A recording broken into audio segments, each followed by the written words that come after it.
Buat teman-temanku yang baru gabung, bisa cek di playlist untuk urutan videonya, dan bisa juga cek di playlist untuk judul barunya.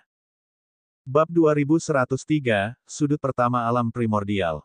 Di kedalaman langit, sebuah jalan muncul dan memanjang ke bawah. Itu adalah pemandangan yang mencengangkan. Dari mana datangnya jalan ini, atau lebih tepatnya, kemana arahnya? Apakah yang disebut peluang ada hubungannya dengan jalur ini? Semua orang memperhatikan dengan cermat dan menemukan bahwa jalan ini telah berakhir. Di ujung jalan, ada pintu cahaya. Mereka tidak tahu kemana arah pintu lampu LED. Semuanya, sekarang, izinkan saya memberitahu Anda apa peluangnya. Pada saat ini, seorang tetua berambut putih keluar dari langit. Dia jelas seorang kaisar yang hebat, dan sangat berkuasa dalam hal itu. Ujung jalan ini mengarah ke sudut dunia. Mengapa disebut sudut dunia? Itu karena sudut dunia tersebut terpisah dari alam primordial ketika pertama kali diciptakan. Sampai saat ini masih mempertahankan tampilan aslinya. Hukum nomologis di sana sangat jelas dan energi asal yang terkait sangat kaya. Baik itu mengembangkan sistem nomologis atau sistem primordial, kecepatan kultivasi seseorang akan sangat cepat di sana. Kata kaisar berambut putih. Adegan itu menjadi gempar. Itu sebenarnya adalah sudut dunia alam primordial pada awal penciptaannya, dan masih mempertahankan tampilan alam primordial pada awal penciptaannya. Ini jelas merupakan kesempatan yang tak terbayangkan untuk berkultivasi. Ini adalah peluang besar. Banyak orang, termasuk para penguasa bela diri, menatapnya dengan mata membara.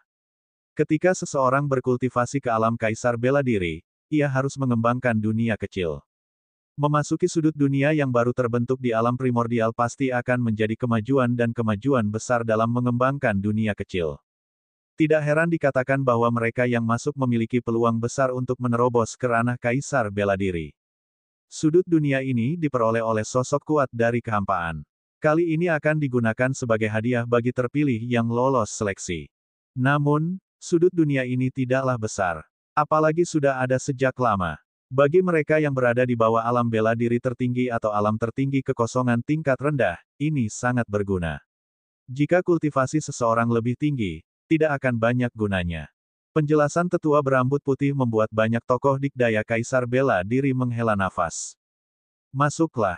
Kamu hanya punya waktu 2 tahun di sana. Setelah 2 tahun, Yang Maha Kuasa akan mengirimmu keluar. Berapa banyak yang bisa Anda peroleh di sana bergantung pada Anda. Pertempuran 10 negeri baru akan dimulai dalam 2 tahun. Kaisar berambut putih mengumumkan. 2 tahun. Mereka punya waktu 2 tahun. Mata Lu Ming berbinar. Dia harus memanfaatkan 2 tahun ini dengan baik. Sekarang, ayo berangkat. Kami akan mengikuti jalan kuno ini dan melangkah di atasnya. Kata Kaisar berambut putih. Bas. Dan EBSP, suara mendesing. Segera setelah Kaisar berambut putih selesai berbicara, satu demi satu sosok melangkah ke jalan kuno dan mengikutinya. Ayo pergi juga. Qiu Yue, Lu Xiangxiang, dan yang lainnya juga melangkah ke jalan kuno. Sungai Bintang, Yuan Xin, Mu Yang, dan yang lainnya semuanya melangkah di jalan kuno satu persatu, menuju ke kedalaman langit. Orang di depan sudah mencapai akhir. Dia melangkah ke pintu terang dan menghilang. Banyak orang yang iri, terutama para favorit surga muda. Mata mereka menyala-nyala karena gairah tetapi juga tak berdaya.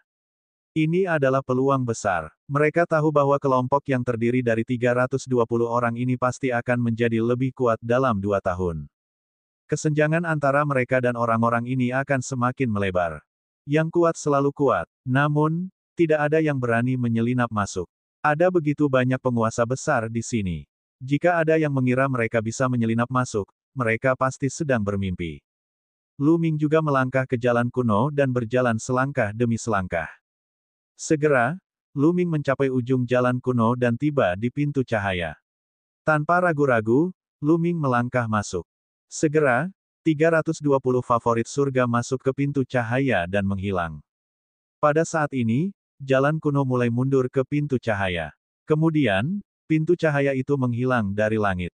Senior, aku ingin tahu kekuatan besar mana yang memperoleh sudut dunia ini. Seseorang bertanya. Beberapa penggarap dari kekuatan besar sedang memikirkan betapa besar manfaatnya jika mereka bisa mengunjungi sosok kuat ini dan membiarkan beberapa generasi muda dari pasukan mereka berkultivasi di sana.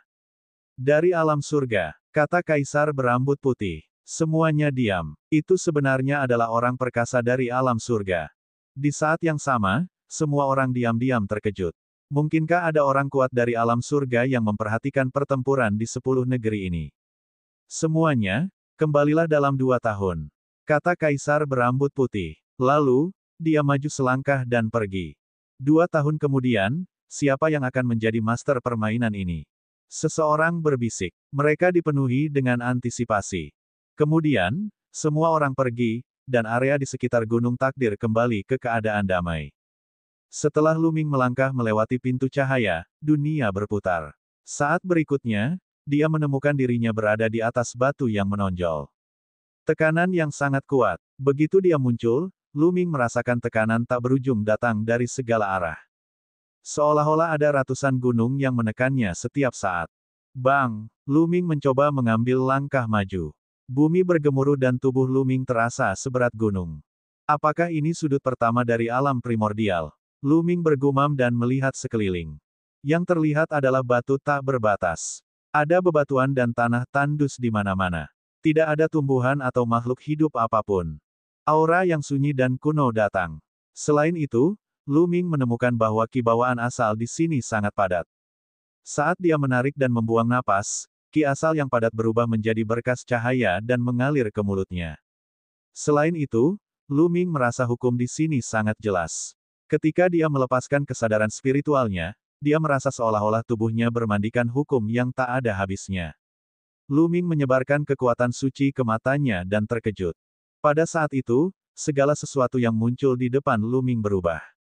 Di antara langit dan bumi, banyak pita sutra kecil yang berenang, memancarkan berbagai macam cahaya. Seolah-olah dunia ini terdiri dari ribuan benang tipis. Ini semua adalah benang merah nomologis yang hanya bisa terbentuk jika hukum nomologisnya sangat jelas dan padat. Dunia pada awal dunia. Inilah dunia di awal dunia. Luming bergumam pada dirinya sendiri, matanya dipenuhi keterkejutan. Legenda mengatakan bahwa ketika langit dan bumi pertama kali terbuka dan segala sesuatu berevolusi, lingkungan budidaya adalah yang terbaik. Hukumnya jelas dan kibawaannya kaya. Kultivasi akan jauh lebih cepat. Kaisar Parubaya itu benar. Ini adalah sebuah peluang. Jika calon kaisar dibudidayakan di sini, peluang mereka untuk menjadi kaisar akan sangat meningkat. Namun, tekanan dari dunia ini terlalu besar. Luming menghela nafas. Seseorang tidak bisa terbang ke sini. Belum lagi terbang, bahkan berjalan dalam jarak dekat mungkin akan menghabiskan kekuatan Sein di tubuhnya. Cara terbaik adalah tetap di tempat dan berkultivasi dengan tenang. Faktanya, hampir semua orang yang masuk seperti ini, duduk bersila di tanah dan diam-diam berkultivasi. Ini adalah kesempatan langka. Mereka hanya punya waktu 2 tahun, jadi tentu saja mereka harus menghargainya. Luming juga duduk bersila di tempat dan memperluas kesadaran spiritualnya. Dia dapat dengan jelas menangkap berbagai hukum di dunia. Bab 2104, Lonjakan Kekuatan Bab 2104. Luming mengosongkan pikirannya dan mulai memahami hukum kekacauan. Dan EBSP, dia segera merasakan hukum kekacauan yang sangat jelas antara langit dan bumi, berkali-kali lebih jelas daripada dunia luar. Dengan satu pemikiran, benang hukum antara langit dan bumi terbang menuju Luming dan melilitnya. Dari luar, tubuh Luming ditutupi lapisan cahaya. Dia tampak suci dan tak tertandingi. Luming bisa merasakan bahwa pemahamannya tentang hukum kekacauan semakin dalam. Dalam sekejap mata, setengah bulan telah berlalu. Ledakan. Aura di tubuh Luming tiba-tiba meledak dan naik. Hukum kekacauan bersiul dan memenuhi tubuh Luming. Dengan satu pemikiran, hukum kekacauan antara langit dan bumi dengan mudah dikendalikan oleh Luming, membentuk bentuk sungai besar yang mengelilinginya. Sungai hukum. Hukum kekacauan akhirnya berhasil menembus belenggu dan mencapai tahap sempurna, membentuk bentuk sungai. Hukum yang membentuk sungai tidak berarti bahwa hukum akan benar-benar menjadi sungai. Itu adalah hukum yang sempurna. Dengan pikiran, mereka akan mengembun seperti sungai. Kemudian, hukum kekacauan terus mengalir ke dalam tubuh Luming, membantunya meredam tubuh dan energi Sainnya. Sebelumnya, dia telah menyempurnakan hukum Araidao. Luming sudah memiliki pengalaman dan kali ini, dia mengetahui prosesnya. 2 hari kemudian, aura Luming telah sepenuhnya stabil. Kekuatan dan energi Sainku meningkat pesat. Lu Ming dengan hati-hati merasakan perubahan di tubuhnya dan menunjukkan ekspresi kegembiraan. Hukum terkuat membentuk sungai. Untuk menjadi calon kaisar, pengendalian tubuh dan kekuatan Sein jauh lebih kuat daripada hukum jalur raja. Terakhir kali dia mendapat terobosan dalam hukum Araidao, tubuh fisik dan kekuatan Seinnya telah meningkat, namun kali ini, mereka semakin meningkat. Hati biksu di dalam dantiannya sangat jernih dan dipenuhi dengan kekuatan biksu yang tak ada habisnya. Saat hati Sein berputar, kekuatan Sein yang tak ada habisnya mengalir ke meridiannya seperti sungai. Ada cahaya samar yang beredar di tubuh Lu Ming, yang dipenuhi dengan kekuatan tak terbatas. Kuat. Dia terlalu kuat. Lu Ming merasa kekuatan tempurnya meningkat pesat. Aku mulai memahami hukum kematian dan melahap sekarang. Lu Ming memperlihatkan ekspresi antisipasi. Jika hukum kematian dan hukum melahap keduanya disempurnakan, seberapa kuat tubuh dan kekuatan Seinnya? Lu Ming dipenuhi dengan antisipasi dan dia mulai memahaminya. Pemahaman hukum nomologis di dunia ini memang unik dan jauh lebih cepat dibandingkan di luar. Tidak hanya itu, bongkahan langit dan bumi ini merupakan sudut yang tertinggal saat alam primordial pertama kali terbuka. Itu juga sangat membantu dalam mengembangkan dunia kecil. Namun, Lu Ming belum mencapai tahap menerobos ke alam bela diri tertinggi. Kultivasi tidak mengenal waktu. Saat Lu Ming fokus pada kultivasi, waktu berlalu. Dalam sekejap mata, setengah tahun telah berlalu. Dalam waktu setengah tahun, Lu Ming telah berhasil mengembangkan aturan kematian dan aturan melahap hingga 99%. Kecepatan ini sudah sangat cepat. Di dunia luar, hal itu pasti tidak akan mungkin terjadi tanpa 5 tahun. Namun, setelah ditingkatkan menjadi 99%, akan sulit untuk mengolahnya hingga sempurna sekaligus. Butuh waktu untuk mengumpulkannya. Saat ini, Lu Ming mulai berpikir. Dia ingin mengembangkan hukum lain. Hukum apa yang harus saya tanamkan? Lu Ming mengerutkan kening dan merenung dengan hati-hati. Bagaimanapun, dia bisa mengembangkan banyak jenis hukum nomologis. Hukum nomologis dapat bergabung satu sama lain dan meningkatkan kekuatannya secara signifikan. Terlebih lagi, memahami hukum nomologis di dunia ini terlalu cepat. Dia tidak mau ketinggalan. Dia sedang mempelajari hukum lain. Hukum batas ekstrim. Setelah berpikir sejenak, Lu Ming memutuskan untuk mengembangkan hukum pamungkas. Hukum ekstremitas dan kekuatan ekstrim memungkinkan setiap serangannya mengandung kekuatan yang menakutkan. Selain itu, Long Chen dan kekuatan sunyi sama-sama mengembangkan hukum ekstremitas. Lu Ming telah berdebat dengan Long Chen dan menghancurkan kekuatan berkali-kali, jadi dia memiliki pemahaman yang lebih baik tentang hukum ekstremitas. Akan lebih mudah baginya untuk memahaminya. Lebih jauh lagi, seiring dengan semakin banyaknya hukumnya yang mencapai kesempurnaan, tubuh fisik dan energi suci Lu Ming akan menjadi lebih kuat. Selain itu, hukum kekacauan akan seberat gunung. Serangannya akan menjadi semakin kuat. Dengan tambahan aturan ekstrim, serangannya akan menjadi lebih mengerikan. Lu Ming mewujudkan pikirannya dan mulai memahami dengan serius hukum tertinggi. Dunia ini memang berbeda. Hanya dalam beberapa hari, Lu Ming merasakannya. Dia merasa telah menyentuh pintu dan dia lebih serius dalam memahaminya. Lebih dari 10 hari kemudian, Lu Ming benar-benar telah melewati ambang batas. Dia telah memahami hukum ekstremitas. Saat dia melayangkan pukulan, itu membawa kekuatan yang ekstrim dan sangat kuat. Sejak saat itu, ia mulai memahami hukum kematian, hukum melahap, dan hukum ekstremitas pada saat yang bersamaan. Dia akan bergiliran memahami setiap hukum selama beberapa hari. 3 bulan berlalu, dan hukum melahap akhirnya disempurnakan. Hukum berubah menjadi sungai, dan tubuh fisik serta kekuatan suci Lu Ming meningkat pesat. 3 bulan setelah terobosan aturan yang melanda, Lu Ming telah berada di sini selama lebih dari setahun. Dia juga telah membuat terobosan dalam aturan kematian. Aturan tersebut membentuk sungai dan mencapai kesempurnaan. Tubuh dan kekuatan Seinnya dimurnikan kembali. Sekarang, Lu Ming bisa merasakan kekuatan sucinya melonjak dan sangat kuat. Tubuhnya dipenuhi dengan kekuatan ledakan. Dia merasa bahwa dia bisa meledakkan Kaisar Bela Diri Bintang 1 hanya dengan kekuatan fisiknya. Ini bukanlah ilusi. Dia terlalu kuat. Lu Ming tidak tahu bagaimana kekuatan tempurnya sekarang. 4 jenis hukum telah disempurnakan dan membentuk sebuah sungai. Dua jenis hukum agung dan dua jenis hukum jalur raja telah melemahkan tubuh dan kekuatan sainnya sebanyak 4 kali. Kekuatan perpaduan 4 hukum dengan sempurna benar-benar menakutkan.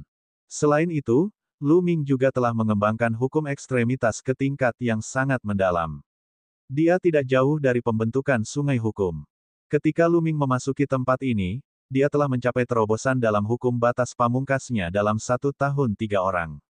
Dia telah mencapai kesempurnaan dan kekuatan tempurnya melonjak sekali lagi. Bang! Bang! Lu Ming melemparkan telapak tangan dewa kekacauan dan bermanuver. 5 jenis hukum nomologis menyatu dan dunia bergemuruh dan meledak seperti bel dan genderang besar. Itu akan meledak. Memuaskan, memuaskan. Setelah beberapa lama, Lu Ming berhenti dan menghela nafas panjang. Matanya bersinar. Tekanan di area ini sangat besar, tetapi kekuatan fisik Lu Ming terlalu kuat. Dia merasa tidak membutuhkan energi Sein. Dia dapat menahannya dengan tubuh fisiknya dan melakukan perjalanan jauh. Orang biasa pasti tidak akan mampu melakukan hal ini. Hukum nomologis yang sempurna tampaknya tidak benar-benar sempurna. Kemudian, Lu Ming mempertimbangkan masalah hukum. Dia telah memahami 5 hukum nomologis berturut-turut dan memiliki perasaan yang mendalam. Ia menyadari bahwa apa yang disebut kesempurnaan hukum nomologisnya hanyalah kesempurnaan pada tahap tertentu.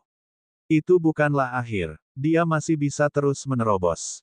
Kenyataannya, dia pernah mendengar Paman Kong menyebutkan sebelumnya bahwa hukum adalah landasan dunia. Hal-hal tersebut sangat mendalam dan jauh dari sederhana. Apa yang disebut kesempurnaan calon kaisar hanyalah kesempurnaan tahap pertama. Pemahaman hukum dibagi menjadi beberapa tahap. Namun, sangat sulit untuk menerobosnya. Sulit bagi kaisar biasa untuk menerobos. Namun, Lu Ming hanya memikirkannya dengan santai dan tidak terlalu memikirkannya. Dia masih agak jauh dari menerobos ke ranah bela diri tertinggi. Saya sudah di sini selama 1 tahun 3 bulan. Tidak banyak waktu tersisa, saya tidak akan memahami hukum lain untuk saat ini. Aku hanya akan menggabungkan 5 jenis hukum yang kumiliki sekarang dan mencapai tahap di mana aku bisa menerobos ke alam bela diri tertinggi secepat mungkin. Lu Ming menetapkan arah kultivasi dan terus berkultivasi. Bab 2105, Pemuda Misterius. Lu Ming membenamkan dirinya dalam kultivasi. Semua talenta yang memasuki dunia ini memperoleh keuntungan besar. Ledakan. Di atas batu, aura seorang gadis berusia 2 atau 3 tahun meningkat secara dramatis, dan kekuatan kaisarnya menyebar seperti lautan. Tidak lama kemudian, kesengsaraan petir turun dari langit, namun gadis kecil ini dengan mudah mengatasinya. Saya akhirnya berhasil menembus alam bela diri tertinggi, kicau. Gadis kecil itu bergumam. Gadis kecil ini adalah gelembung. Di lembah lain, kesengsaraan petir juga bergemuruh. Tidak lama kemudian, kesengsaraan petir menghilang dan sesosok pemuda muncul. Itu adalah Mu Yang. Saat ini, aura kuat terpancar dari tubuhnya. Itu adalah kekuatan kaisar. Dia juga telah menerobos dan mencapai ranah kaisar bela diri, hahaha. Saya akhirnya berhasil menembus alam bela diri tertinggi. Aku pasti akan mengubah bocah Tianyun itu menjadi abu saat aku melihatnya lagi nanti. Mu Yang tertawa, penuh percaya diri. Dia telah menerobos ke ranah bela diri tertinggi dan kemampuannya telah meningkat pesat. Dia yakin 100% bahwa dia bisa membunuh Lu Ming. Tentu saja, dia tidak tahu bahwa Tianyun adalah Lu Ming. Dia hanya mengira itu adalah Tianyun. Tidak hanya mereka, banyak orang lain yang juga berhasil menerobos. Royal River, Star River, Death Blade, dan Ge Elong. Anak-anak dewa awalnya berada di alam calon kaisar, tetapi setelah sekian lama berkumpul di dunia ini, mereka mematahkan belenggu dan melangkah ke alam kaisar bela diri. Beberapa dari mereka bahkan mengalami terobosan dalam tubuh raja mereka dan menjadi penguasa bela diri. Sangat sulit untuk menerobos dari alam calon kaisar ke alam kaisar bela diri. Butuh waktu lama untuk mengumpulkan energi. Butuh waktu lama untuk menerobos jika berada di dunia luar. Namun, di dunia ini, banyak orang yang berhasil menerobos hanya dalam waktu setahun. Ini adalah peluang besar. Yuan Xin, Wu Liang, yang telah mencapai ranah kaisar bela diri, telah mengambil langkah lebih jauh dan menjadi lebih kuat. Semua orang meningkat, dan kekuatan mereka meningkat pesat. Dalam sekejap mata, sudah 1 tahun 8 bulan sejak dia memasuki dunia ini. Saat ini, Lu Ming berhenti berkultivasi. Ia merasa budidayanya telah mencapai batasnya. Dia berencana untuk melambat sejenak dan kemudian mencoba menerobos ke ranah kaisar bela diri. Energi di dunia ini sangat melimpah. Saya tidak tahu apakah ada kekayaan alam di sini. Mengapa saya tidak melihatnya? Petik 2. Lu Ming mulai berpikir. Orang lain tidak dapat melakukan perjalanan jauh, tetapi dia dapat melakukannya, karena kekuatan fisiknya terlalu kuat. Dia ingin berjalan-jalan. Secara khusus, ia menemukan bahwa tempat itu tidak datar dan memiliki kemiringan. Dia berada di tengah lereng dan ingin mengikuti lereng hingga ke puncak untuk melihatnya.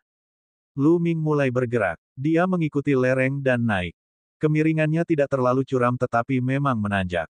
Lu Ming menyadari bahwa semakin tinggi dia pergi, semakin besar tekanannya.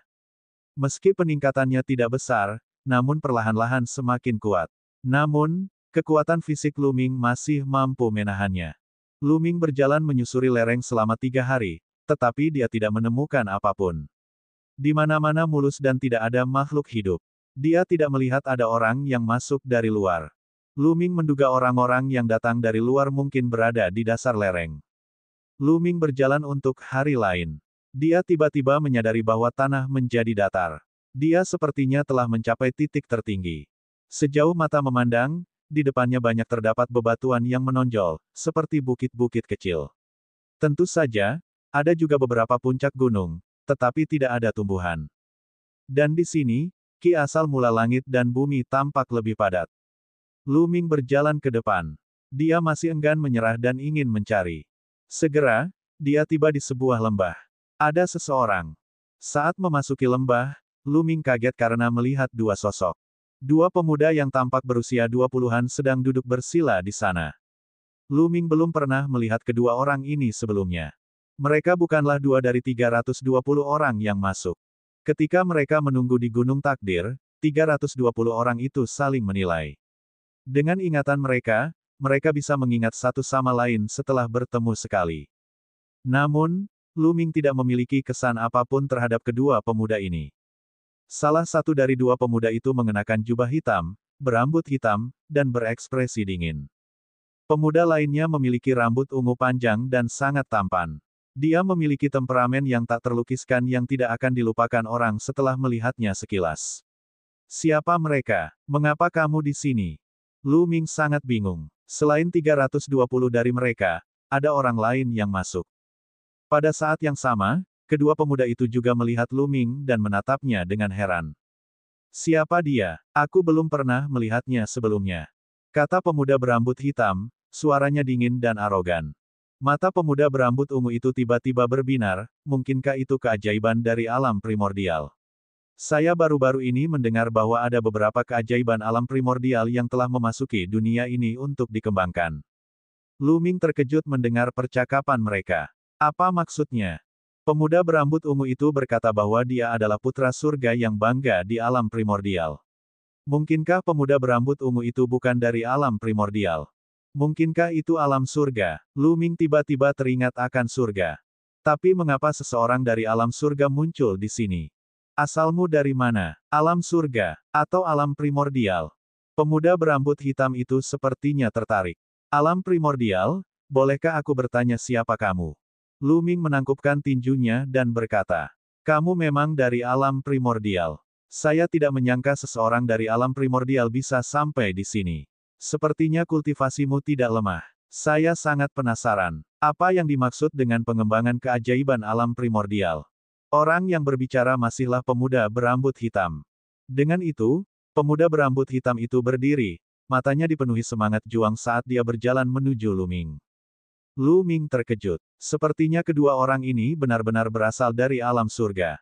Pada saat yang sama, Lu Ming terdiam. Mereka baru saja bertemu dan pemuda berambut hitam ini tampak seperti hendak bertarung. Ledakan. Pemuda berambut hitam itu melangkah maju, dan aura kuat keluar dari tubuhnya. Itu adalah tekanan kaisar. Pemuda berambut hitam itu adalah kaisar bela diri. Lakukan gerakanmu, biarkan aku melihat kekuatanmu. Langkah kaki pemuda berambut hitam itu menjadi semakin cepat. Pada akhirnya, dia berubah menjadi sambaran petir hitam dan bergegas menuju Lu Ming. Pada saat yang sama, dia menyerang dengan telapak tangannya.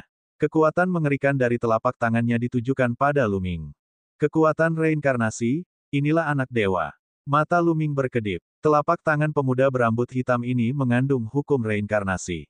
Ledakan, Lu Ming juga mulai bergerak. Dia juga menyerang dengan telapak tangannya. Keduanya menyerang dengan telapak tangan, menyebabkan ledakan keras yang mengguncang seluruh lembah. Tidak buruk, lagi. Pemuda berambut hitam itu terus menyerang dengan telapak tangannya. Dia menyerang puluhan kali berturut-turut, dan kekuatannya sangat mengejutkan. Lu Ming mengedarkan hukum kekacauan untuk melawan lawannya. Setelah puluhan gerakan, sulit menentukan pemenangnya. Kamu hanya calon kaisar, tapi kamu sangat kuat. Tubuhmu sangat kuat. Itu tidak mungkin. Apakah Anda seorang kultivator tubuh yang abadi? Tidak, bagaimana seorang penggarap tubuh kuno bisa mengembangkan hukum? Pemuda berjubah hitam terus berbicara, suaranya penuh kejutan. Bahkan pemuda berambut ungu memandang Lu Ming dengan heran. Orang ini sangat kuat. Lu Ming juga agak terkejut. Dengan tubuh fisik dan energi sainsnya saat ini, serta hukum kekacauan sempurna miliknya, kekuatan tempurnya benar-benar menakutkan. Namun, dia tidak bisa melakukan apapun pada pemuda ini. Bab 2106, Terobosan yang Gagal. Kamu juga tidak lemah, kata Lu Ming. Lu Ming hanya mengatakan yang sebenarnya, tetapi pemuda berambut hitam itu tidak senang. Wajahnya yang dingin dan arogan menjadi gelap, mengira Lu Ming telah meremehkannya. Nak, aku tidak menggunakan kekuatanku yang sebenarnya tadi. Apakah kamu pikir kamu bisa bersaing denganku? 1. 11 Gunakan kekuatan penuhku sekarang dan lihat berapa banyak gerakan yang bisa kamu blokir. Pemuda berambut pirang itu berkata dengan dingin, auranya semakin menindas. Saat ini, pemuda berambut ungu itu berbicara, adik, jangan lakukan apapun. Sudah hampir waktunya. Ekspresi pemuda berambut hitam itu berubah. Dia melirik Lu Ming dengan dingin dan berkata, aku akan melepaskanmu kali ini. Kemudian, dia berbalik dan berjalan ke dalam gua bersama pemuda berambut ungu itu. Ada sebuah gua di kedalaman lembah. Tampaknya kedua pemuda itu sedang menunggu sesuatu di luar gua. Sepertinya ada harta karun di gua ini. Lu Ming merenung dan mempertimbangkan sejenak. Pada akhirnya, dia tidak masuk. Kedua pemuda itu jelas merupakan talenta tak tertandingi di alam surga. Lu Ming tidak ingin menyinggung perasaan mereka tanpa alasan. Ayo pergi dulu dan cari di tempat lain. Lu Ming berpikir sendiri dan kemudian berbalik untuk meninggalkan lembah. Saat ini, dia merasa sulit untuk tenang. Sepertinya tempat ini tidak sederhana. Sebenarnya ada jenius alam surga di sini.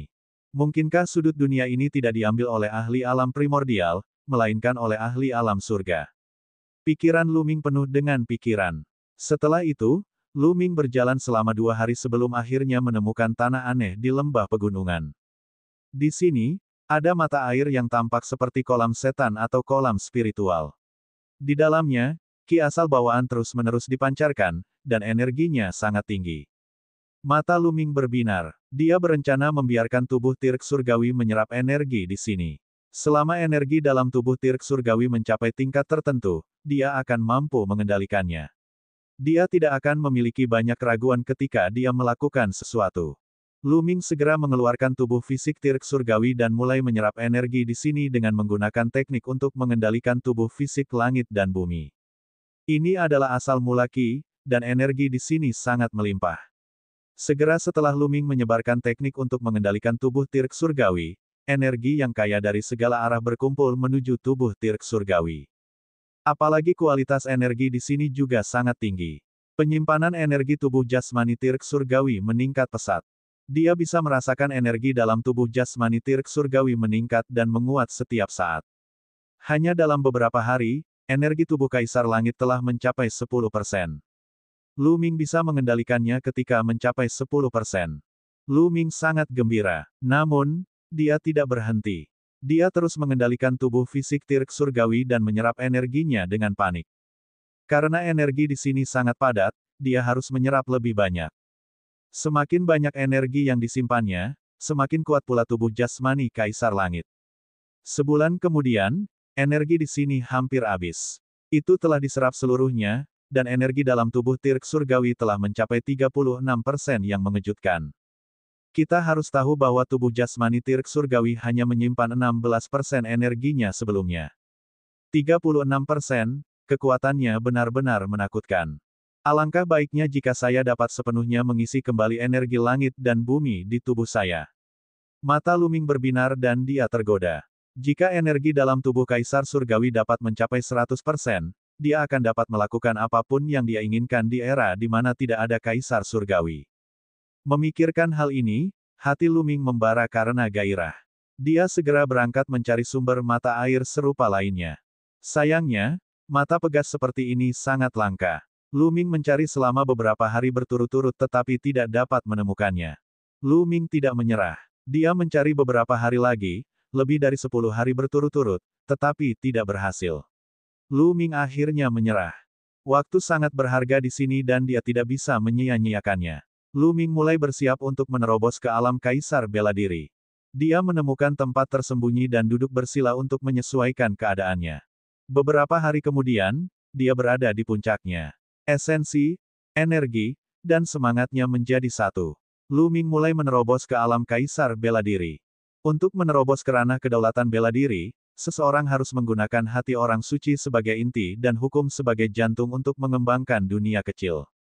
Hukum dunia adalah fondasinya. Dengan hukum, dunia ini bisa terus disempurnakan.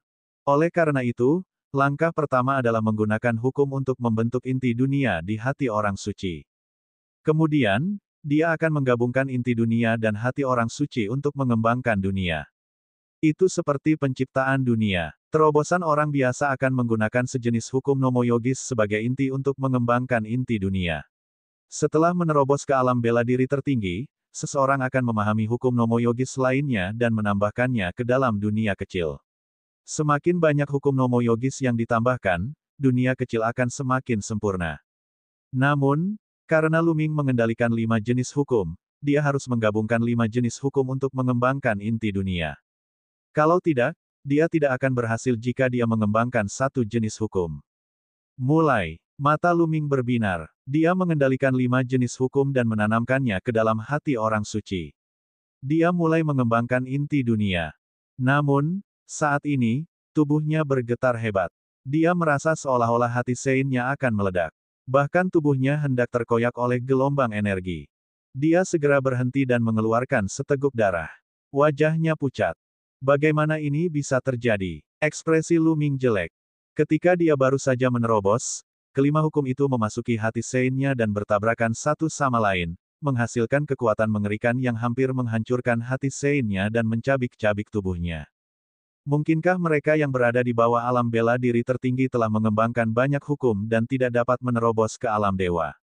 Tidak, aku tidak percaya. Luming mulai mengatur pernapasannya dan menyembuhkan tubuhnya yang terluka. Setelah beberapa hari, luka-lukanya telah pulih dan dia mencoba menerobos ke ranah Kaisar Bela Diri lagi. Namun, dia tetap gagal. Mustahil. Saya akan mencoba mengembangkan inti dunia dengan jenis hukum nomoyogis. Luming marah dan memutuskan untuk mengubah strateginya. Tapi dia masih gagal. Sebab, kelima jenis undang-undang tersebut akan mempengaruhi segalanya. Ketika dia mengendalikan satu jenis hukum untuk berkembang di hati orang suci, 4 hukum sebenarnya masuk secara otomatis. Dia tidak bisa mengendalikannya bahkan jika dia mau dan melukai Luming lagi. Bagaimana ini bisa terjadi? Luming bergumam dengan suara rendah. Dia sangat tidak mau menerima ini. Jika dia tidak bisa menerobos ke alam Kaisar Surgawi, itu akan menjadi pukulan besar baginya. Saya tidak akan melakukannya. Mungkin tingkat kultivasi saya tidak cukup tinggi dan saya harus menetap. Mungkin ada cara lain. Aku pasti bisa membuktikan dauku dan menjadi kaisar. Luming mengepalkan tinjunya dan menarik napas dalam-dalam untuk menenangkan dirinya. Mungkin ini belum waktunya untuk menerobos ke ranah kaisar. Dia harus menunggu beberapa saat. Namun, Luming tentu saja tidak berani memahami hukum baru sekarang. Semakin banyak hukum yang ada, semakin sulit untuk menerobos ke ranah Kaisar Bela Diri. Masih ada waktu tersisa. Mengapa saya tidak memahami penggunaan hukum nomoyogis? Saya mengendalikan 5 jenis hukum nomoyogis. Jika saya bisa menciptakan teknik kekuatan magis yang sesuai, kekuatannya pasti akan melonjak.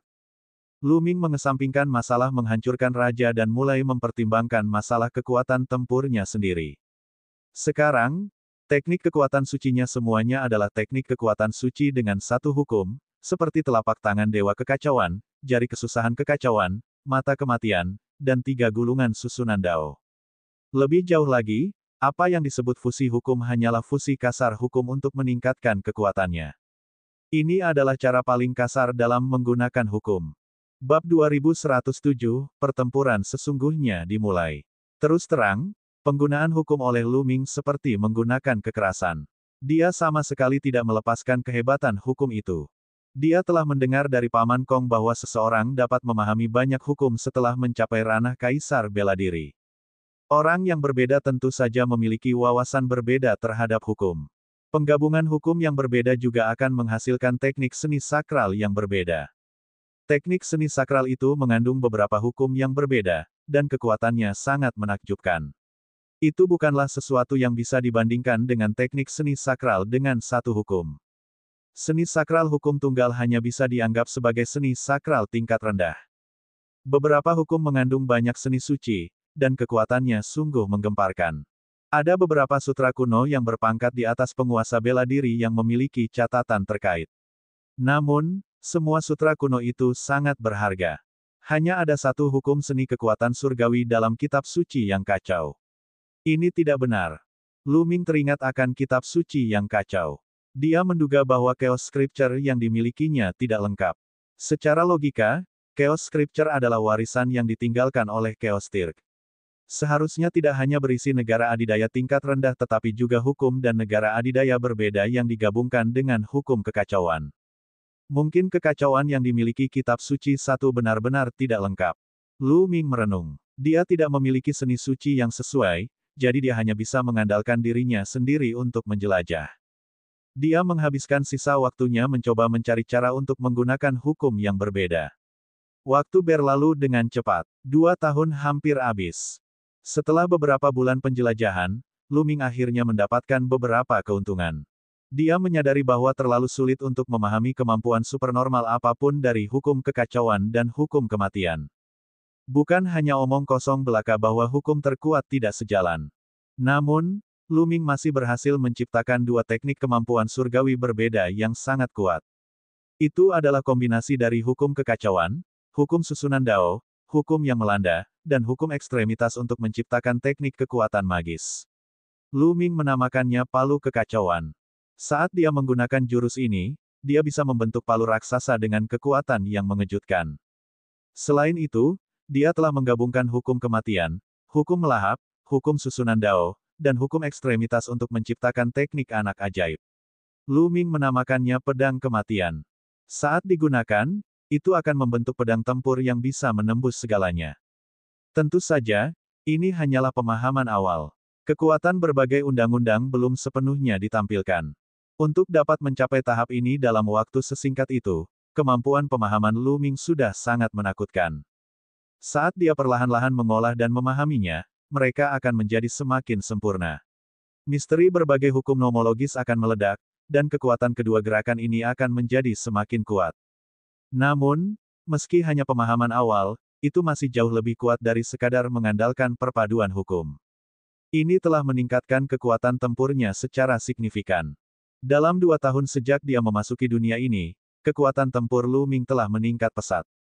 Sudah hampir waktunya, Lu Ming menatap ke langit. Bas! Tiba-tiba, kekuatan yang kuat bekerja pada tubuh Lu Ming. Dengan kekuatannya saat ini, dia tidak mampu menahan kekuatan ini sama sekali. Tubuhnya menghilang dari tempatnya berdiri. Saat berikutnya, dia mendapati dirinya dalam kehampaan. Ada pintu cahaya besar di depannya. Di sampingnya, sosok-sosok terus berkedip dan muncul satu demi satu. Dia melihat Qiu Yue, Gelembung, dan Feng Ling.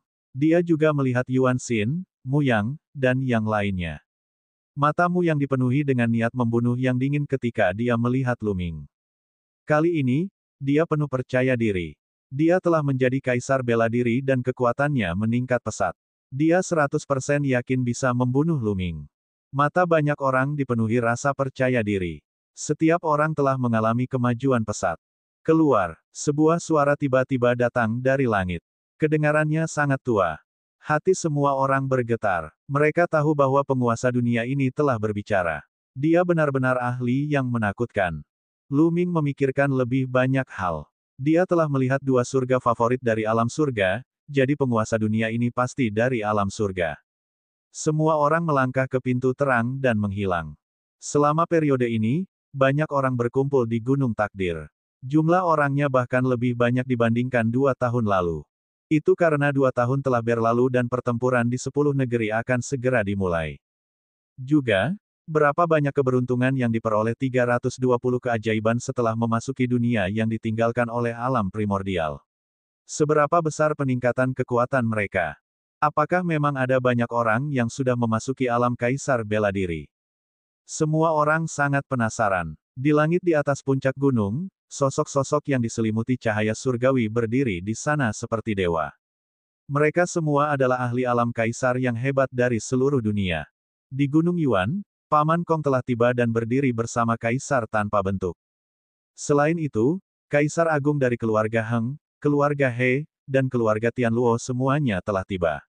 Tidak hanya itu, kekuatan besar dari berbagai tanah suci juga telah mengirimkan banyak ahli. Misalnya, berbagai kekuatan kuat di tanah suci bulan kuno telah mengirim orang untuk berpartisipasi dalam pertempuran pertama dari 10 negeri dalam sejarah. Semua orang menunggu dengan tenang. Tiba-tiba, sebuah pintu cahaya muncul dari dalam. Itu keluar. Semua orang memandang pintu cahaya dengan antisipasi. Tidak lama kemudian, satu demi satu sosok berjalan keluar dari pintu terang dan berdiri di kehampaan. 320 orang, tidak lebih satu, tidak kurang satu pun. Memang ada kemajuan besar. Banyak dari mereka telah memasuki ranah kaisar bela diri. Kaisar Agung dan Kaisar Sejati semuanya terkejut. Dengan basis budidaya Kaisar Agung dan Kaisar Sejati, tidak sulit bagi mereka untuk melihat basis budidaya Luming dan yang lainnya. Mereka bisa melihatnya dengan sekali pandang. Baiklah, 2 tahun sudah habis. Pertempuran 10 negeri akan segera dimulai. Semuanya, mundur. Seorang lelaki tua berambut putih melangkah keluar dan suaranya menyebar ke segala arah. Dia adalah pembawa acara ini, monster tua dari kota takdir. Semua orang mundur, termasuk para penguasa besar, membiarkan gunung takdir kosong. Kemudian, lelaki tua berambut putih itu melambaikan tangannya, dan cahaya menyebar ke seluruh gunung takdir. Platform batu muncul dari udara tipis. Setiap platform batu sangat besar, seperti platform pertempuran. Totalnya 320 yuan. Kompetisi berikutnya sangat sederhana. Anda masing-masing dapat memilih platform batu dan menginjaknya. Sebuah formasi telah dipasang di platform batu ini, dan secara alami mereka memiliki aturan pengoperasiannya sendiri. Setelah Anda menginjaknya, platform batu akan berputar dan bergerak. Dua platform batu manapun yang bertabrakan akan menjadi dua orang yang akan bertarung hingga 10 besar ditentukan. Tetua berambut putih itu mengumumkan. Mata semua orang bergerak. Jadi inilah aturannya. Namun, bukankah aturan seperti itu mempunyai andil besar dalam keberuntungan? Namun, banyak dari mereka yang percaya diri. Mereka cukup percaya diri pada kekuatan mereka sendiri dan percaya bahwa lawan macam apapun yang mereka temui, mereka akan mampu mengalahkannya. Kali ini, semua orang mendapatkan panen yang bagus. Mereka sudah bersemangat untuk mencoba dan memamerkan kekuatan mereka di depan banyak orang. Aku pergi dulu. Seseorang pindah. Sesosok tubuh kekar bergegas ke platform batu. Bas, bas, bas. Selanjutnya, semua orang bergerak, masing-masing melompat ke platform batu. Bab 2107 Tabrakan yang Mempesona. Luming juga secara acak memilih platform batu dan menginjaknya. Ketika Luming melangkah ke platform batu, dia menyadari bahwa ada kekuatan dari platform batu yang menyelimuti seluruh tubuhnya. Dalam sekejap mata, seseorang berdiri di masing-masing dari 320 platform batu. Setelah itu, semua platform batu mulai bergerak perlahan, seolah mengikuti semacam pola. Segera, dua platform batu terbang menuju tengah dan bertabrakan. Di dua platform batu, mata kedua pemuda itu bertemu, dan keduanya dipenuhi dengan keinginan kuat untuk bertarung. Ledakan, ledakan, aura kuat keluar dari mereka berdua, dan sungai panjang mengelilingi mereka. Calon kaisar, keduanya berada di ranah calon kaisar. Itu salah satu hukum jalur raja, hukum kehancuran. Keduanya sama. Seseorang berteriak, mengakui hukum keduanya. Kedua pemuda itu sebenarnya menguasai hukum yang sama. Kamu juga mengendalikan hukum kehancuran, tapi kamu bukan tandinganku. Salah satu dari mereka berkata dengan percaya diri. Kaulah yang kalah. Orang lain juga sangat percaya diri. Ledakan. Keduanya terlibat pertarungan sengit. Kedua fisik raja telah mencapai ranah calon kaisar, dan kekuatan pertempuran mereka sangat mengejutkan. Selain itu, mereka telah memahami jenis hukum nomologis yang sama, dan tingkat budidaya mereka serupa. Kekuatan tempur mereka juga tidak jauh berbeda. Pertarungan antara keduanya sangat intens, dan hanya setelah lebih dari 200 ronde pertarungan barulah pemenang ditentukan. Pada akhirnya, salah satu dari mereka menang dengan selisih tipis dan mengalahkan lawannya, membuatnya terbang dari platform batu. Setelah kemenangannya, platform batunya terbang kembali ke yang lain, sedangkan platform batu milik orang yang kalah berubah menjadi debu dan menghilang. Orang yang kalah sangat tidak mau. Dia telah menjadi orang pertama yang tersingkir dalam pertempuran di 10 negeri. Ada aturan sederhana untuk kompetisi ini. Artinya, mereka bisa mengaku kalah sebelum bertanding. Jika dia tidak mengaku kalah, dia akan bertanggung jawab atas hidup dan matinya sendiri begitu pertempuran dimulai. Tentu saja, mereka juga bisa bergegas menuruni platform batu dan mengaku kalah. Setelah putaran pertama kompetisi berakhir, platform batu mulai berputar kembali. Segera, dua platform batu lagi terbang menuju tengah dan bertabrakan satu sama lain. Ledakan. Kedua pemuda di platform batu segera mulai berkelahi. Tidak diragukan lagi, ini juga merupakan dua fisik raja. Faktanya, mereka yang bisa masuk 80 besar di setiap zona pertempuran semuanya memiliki fisik raja, dan budidaya mereka tidak lemah. Dia berkultivasi di sudut dunia itu selama 2 tahun berikutnya. Bahkan yang terburuk di antara mereka telah memasuki alam calon kaisar. Anehnya, kedua fisik raja mengendalikan hukum yang sama. Mungkinkah karena platform batunya? Lu Ming teringat pada platform batu. Sebelumnya, saat dia melangkah ke platform batu, ada gelombang energi yang menyelimuti dirinya. Bisakah energi itu merasakan hukum? Atau mungkin, ada kegunaan lain? Tidak hanya Lu Ming, tetapi yang lain juga memiliki pemikiran yang sama. Seperti yang diharapkan, sebagian besar orang yang akan bertarung selanjutnya memiliki hukum nomologis yang sama. Hal ini untuk menentukan pemenang antara dua orang dengan hukum yang sama. Sangat kuat. Mereka semua adalah calon kaisar. Dan itu berada pada tahap di mana ia akan berevolusi menjadi dunia kecil, dan akan memverifikasi daonya dan menjadi kaisar. Banyak orang menghela nafas. Memang benar, dalam 2 tahun terakhir, semua orang telah mengalami kemajuan besar. Banyak di antara mereka yang belum menjadi kaisar suci, namun mereka hampir mencapainya. Beberapa remaja putra sangat iri. Ada beberapa orang yang tingkat kultivasinya mirip dengan sebelumnya, tetapi sekarang terdapat kesenjangan yang sangat besar. Beberapa dari mereka masih terjebak di alam suci mutlak yang sempurna. Meskipun sejumlah kecil dari mereka berhasil menembus alam calon kaisar dalam 2 tahun terakhir, mereka masih jauh dari mampu mengembangkan dunia kecil. Pertempuran itu sangat sengit. Setiap pertempuran memiliki tingkat kultivasi yang sama dan hukumnya sama. Setidaknya diperlukan 100 gerakan untuk menentukan pemenang. Setengah hari kemudian, hanya 10 pasang orang yang mulai berkelahi. Di pertandingan ke-11, Lu Ming melihat wajah yang dikenalnya. Debu Naga. Selain itu, Long Chen telah menerobos ke ranah kaisar bela diri. 2 tahun yang lalu, dia telah mencapai ranah calon kaisar. Wajar baginya mengambil kesempatan ini untuk menerobos. Lawannya juga berada di ranah kaisar bela diri. Dia juga orang yang menguasai hukum kekuatan tertinggi. Keduanya mulai saling bertabrakan. Namun, pada akhirnya, Long Chen telah mengolah tubuh gajah naga Archean, yang membuatnya lebih kuat. Dia mengalahkan lawannya dengan cara yang kejam. Ini adalah pertama kalinya pertarungan dengan hukum dan level yang sama memiliki perbedaan kekuatan yang begitu besar. Garis keturunan dari 10 Battle Beast teratas memang luar biasa. Memang, dikatakan bahwa semakin jauh Anda maju, Anda akan semakin luar biasa.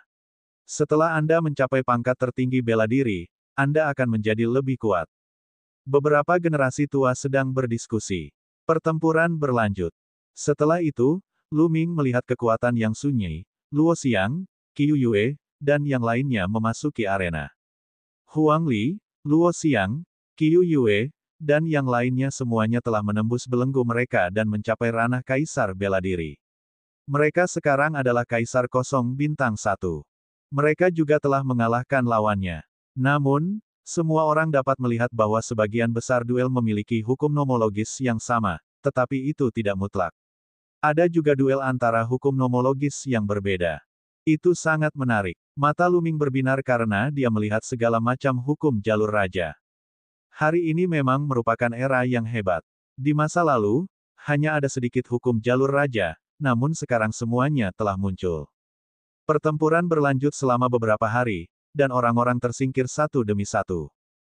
Tidak ada aturan untuk duel. Bukannya kamu bisa menunggu yang lain menyelesaikan duelnya sebelum giliranmu tiba.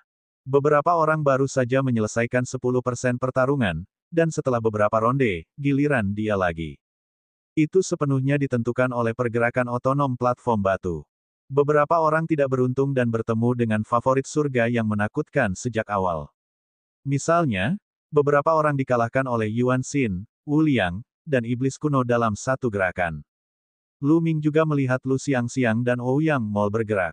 Bagaimanapun, keduanya hanya berkultivasi dalam waktu singkat dan dianggap sebagai bintang yang sedang naik daun. Mereka belum menerobos ke alam bela diri tertinggi, tetapi mereka telah mencapai tahap berkembangnya dunia kecil. Mereka hanya selangkah lagi dari alam bela diri tertinggi. Mereka akan mampu menerobos setelah mengkonsolidasikan kekuatan mereka untuk sementara waktu. Mereka juga dengan mudah mengalahkan lawannya. Saat platform batu bergerak, Lu Ming melayang ke depan dan bertabrakan dengan platform batu lainnya. Akhirnya, giliran Lu Ming. Lawan pertama Lu Ming adalah seorang raja yang hanya berada di alam calon kaisar. Apakah kamu ingin mengaku kalah? Lu Ming bertanya dengan serius. Lu Ming tidak terlalu tertarik pada tubuh raja di calon kaisar. Perbedaannya terlalu besar. Jika kamu ingin aku mengaku kalah, kita harus melihat apakah kamu memiliki kemampuan. Pihak lain mencibir. Dia adalah seorang pria muda yang mengenakan jubah hitam. Wajahnya pucat, dan dia mengeluarkan tongkat. Terkutuklah, lemah. Terkutuklah, racun. Terkutuklah, korosi. Pemuda itu segera mengambil tindakan. Dia melambaikan tongkatnya dan aliran energi tiba-tiba muncul di tubuh Lu Ming, menyelimutinya. Ini adalah hukum kutukan. Lu Ming mengangkat alisnya. Hukum kutukan adalah hukum jalur raja yang sangat langka. Itu sangat aneh dan kuat. Dengan kekuatan kutukan, ia bisa membunuh orang tanpa mereka sadari. Ada gelombang energi aneh di tubuhnya, dengan putus asa mengebor ke dalam tubuh Lu Ming. Tubuh seorang raja biasa tidak akan mampu menahannya. Namun, bagi Lu Ming, ini bukan apa-apa. Bab 2109, mengalahkan Kaisar Bela Diri Fisik Raja. Tubuh fisik Lu Ming saat ini terlalu kuat. Esensi kinya melonjak dan ki darahnya seperti tungku. Setiap otot dipenuhi dengan kekuatan ledakan. Mengaum, tubuh Lu Ming bergerak dan raungan naga keluar dari tubuhnya. Ki darah menyembur keluar dari setiap pori-pori tubuhnya seperti api. Energi aneh yang menutupi tubuhnya berubah menjadi awan dan asap dalam sekejap. Mengapa saya harus? Pemuda yang menguasai hukum kutukan mengalami perubahan ekspresi drastis. Dia hendak menggunakan teknik kutukan lain untuk menghadapi Lu Ming. Turun. Lu Ming berkata dan melayangkan pukulan. Pukulan ini adalah pukulan kekuatan fisik murni. Pukulan ini seperti meteorit yang meluncur ke laut. Ruang itu meledak seperti air laut, membentuk lingkaran riak yang menghantam lawan. Dengan erangan teredam, tubuhnya terlempar keluar dari ring pertempuran, batuk darah. Lu Ming menahan diri. Kalau tidak, dia akan membunuh pihak lain. Lu Ming menang dengan mudah. Namun, meski langsung membunuh lawannya, dia tidak terlalu menarik perhatian. Meskipun hukum kutukan itu aneh dan mendalam, pemuda itu hanyalah seorang calon kaisar. Siapapun yang telah mencapai ranah kaisar bela diri dapat membunuhnya dalam satu gerakan. Kamu hanya mengalahkan calon kaisar. Saya sangat berharap Anda dapat bertemu dengan saya. Mu Yang mencibir, matanya semakin dingin. Dia sangat berharap bisa bertemu Lu Ming dan kemudian membunuhnya untuk menghilangkan rasa malunya. Lu Ming awalnya mengira platform batunya akan mundur. Dia tidak menyangka platform batunya tidak mundur. Sebaliknya, ia berpindah dan bertemu dengan platform batu lain. Dia terus bertarung. Banyak orang tertegun sejenak, dan ekspresi mereka berubah menjadi serius. Ini adalah pertama kalinya seseorang bertarung berturut-turut, dan mau tak mau mereka harus waspada. Pengoperasian platform batu sepertinya menunjukkan bahwa segala sesuatu mungkin terjadi. Mereka harus menghemat energi untuk pertandingan mendatang. Jika tidak, akan merugikan mereka jika terus-menerus ditantang. Kali ini, lawan Lu Ming adalah seorang remaja berambut pendek. Matanya tajam dan dia sangat gagah berani. Ledakan. Tanpa kata-kata yang tidak perlu, pihak lain segera meledak dengan aura yang menakutkan. Aura tersebut menimbulkan angin kencang yang menekan ke arah Lu Ming. Seorang maha bela diri. Lawannya adalah Kaisar Bela Diri dengan tubuh raja yang telah melangkah ke ranah Kaisar Bela Diri. Matamu yang berbinar. Kaisar Bela Diri dengan fisik raja kemungkinan besar bisa menguji kekuatan Lu Ming.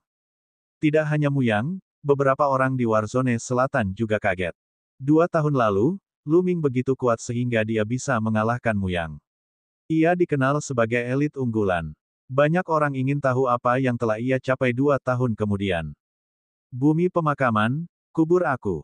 Pihak lain mulai bergerak. Tubuhnya bergerak ke samping dan dalam proses bergerak, tubuhnya tampak berubah menjadi tablet batu, menekan Lu Ming.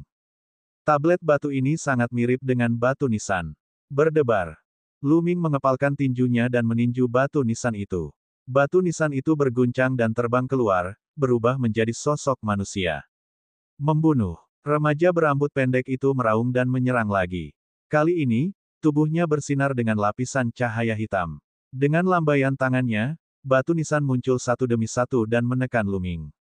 Hukum penguburan bumi. Sudut bibir Lu Ming sedikit melengkung. Hari ini, dia telah melihat beberapa hukum yang menakjubkan. Hukum penguburan bumi bisa mengubur segalanya dan membunuh mereka. Kekuatannya sangat mengejutkan. Remaja berambut pendek menggunakan hukum kuburan untuk mengubahnya menjadi batu nisan, berniat menguburkan Lu Ming. Pemuda berambut pendek telah mencapai alam Kaisar Agung dan jauh lebih kuat daripada keajaiban yang telah menguasai hukum kutukan. Lu Ming mengepalkan tinjunya dan meninju terus-menerus, menghancurkan batu nisan di udara. Pada akhirnya, serangan remaja berambut pendek itu mencapai puncaknya. Sebuah makam besar muncul di langit, mencoba menguburkan Lu Ming. Kekuatannya sangat menakutkan. Jika seseorang dengan pangkat yang sama dimakamkan di dalam makam, akan sangat sulit untuk keluar. Ledakan. Tubuh Lu Ming meletus dengan aura yang lebih mengejutkan, dan hukum kematian menyebar. Hal ini menyebabkan favorit surga lainnya tercengang. Anak-anak surga semuanya luar biasa dan patut mendapat perhatian. Mereka adalah lawan mereka untuk masuk 10 besar. Ki kematian di tubuh Lu Ming menjadi semakin tebal. Pada akhirnya berubah menjadi sungai panjang yang mengelilingi tubuhnya. Hukum membentuk sungai. Dia belum menjadi kaisar. Dia hanya seorang kaisar semu. Banyak orang menghela nafas lega. Calon kaisar bukanlah sesuatu yang perlu ditakutkan.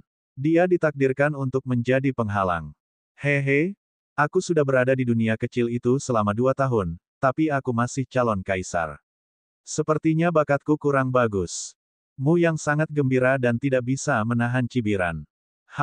Meski budidayanya rendah, dia tetap akan menyiksamu. Apakah Anda lupa apa yang terjadi 2 tahun lalu? Petik 2. Lu Xiangxiang marah dan mengejeknya. Meskipun dia tidak mengenali Lu Ming telah membantu mereka 2 tahun lalu. Dia memiliki kesan yang baik terhadap Lu Ming. Ketika dia melihat Muyang mengejek Lu Ming, dia juga mengejeknya. Wajah Muyang menjadi jelek ketika disebutkan tentang pelecehan, dulu dan sekarang. Dia memang punya kekuatan, tapi jika dia bertemu denganku sekarang, hanya kematian yang menantinya. 11 buat dia mati dengan kematian yang mengerikan. Selangkah lebih maju, 1 langkah lebih maju. Saya sudah menjadi kaisar saat dia masih menjadi calon kaisar. Dia tidak akan pernah menjadi lawanku. Muyang mencibir, penuh percaya diri. Lu Xiangxiang mendengus dingin dan tidak mengatakan apapun. Pada saat ini, Lu Ming dan remaja berambut pendek bertengkar lagi. Lu Ming menerapkan aturan kematian dan kekuatan tempurnya meningkat pesat. Dia menggunakan mata kematian, dan seolah-olah senjata tempur terbang keluar dari matanya, menghancurkan makam musuh. Bang! Pada akhirnya, Lu Ming menyerang ke depan seperti naga liar, menembus pertahanan lawannya dan mengirim pemuda berambut pendek itu terbang keluar dari ring pertarungan. Lu Ming telah memenangkan babak ini. Apakah kamu melihat itu? Bahkan jika dia belum menjadi kaisar, dia masih bisa mengalahkan Kaisar Bela Diri. Melihat Lu Ming menang, Lu Xiangxiang sangat gembira dan memandang Mu Yang dengan ejekan. Itu hanya mengalahkan tubuh raja. Tidak apa, Mu Yang tersenyum tipis. Meskipun dia mengatakan itu, dia merasa sedikit berat di hatinya. Kemampuan Luming untuk mengalahkan Kaisar Bela Diri bertubuh raja sudah cukup untuk membuktikan betapa menakutkannya dia. Namun, dia masih yakin bisa mengalahkan Luming. Masih ada perbedaan besar antara fisik raja dan anak dewa. Setelah pertempuran, platform batu Luming mundur. Kompetisi berlanjut. Dalam sekejap mata, 1 hari lagi berlalu. Sekarang, hanya tersisa setengah dari 320 platform batu asli. Setengah dari orang-orang telah tersingkir. Saat ini, Luo Xiang bertemu lawan yang menakutkan. Meskipun Luo Xiang sudah menjadi ahli bela diri, kali ini lawannya juga telah menjadi ahli bela diri. Terlebih lagi, dia adalah putra dewa. Tidak ada ketegangan dalam pertempuran ini. Meskipun Luo Xiang telah menggunakan seluruh kekuatannya dan menampilkan hukum kecepatan secara ekstrim, itu tidak ada gunanya. Pihak lain telah secara langsung melanggar hukum kecepatannya dengan kekuatan yang menakutkan dan mengalahkan Luo Xiang dengan cara yang menghancurkan. Namun, pihak lain tidak memiliki permusuhan dengan Luo Xiang, jadi dia hanya melukainya, bukan membunuhnya. Persaingan setelah itu semakin brutal. Ini karena hampir semua calon ahli alam kaisar telah tersingkir. Hanya sedikit yang tersisa. Mereka yang tersisa hampir semuanya memasuki ranah kaisar bela diri. Bab 2110 bentrokan antara yang kuat. Sekitar setengah dari 320 orang berada di ranah kaisar bela diri. Ini sungguh mengejutkan. 2 tahun lalu, hanya ada sedikit orang yang menjadi supremes bela diri. Namun, setengah dari mereka kini telah menjadi penguasa militer. Orang hanya bisa membayangkan seberapa besar kemajuan yang telah mereka capai di dunia itu. Oleh karena itu, semua orang pasti bertanya-tanya seberapa kuat orang-orang yang menjadi supremes bela diri 2 tahun lalu. Tatapan semua orang beralih ke anak yang ditakdirkan, Yuan Xin, Wu Liang, dan yang lainnya. Orang-orang ini semuanya adalah kaisar bela diri 2 tahun lalu, dan sekarang, mereka bahkan lebih tak terduga. Mereka berdiri dengan tenang di atas platform batu. Sebelumnya, mereka juga pernah bergerak, namun lawannya terlalu lemah, dan mereka mudah terbunuh dalam hitungan detik.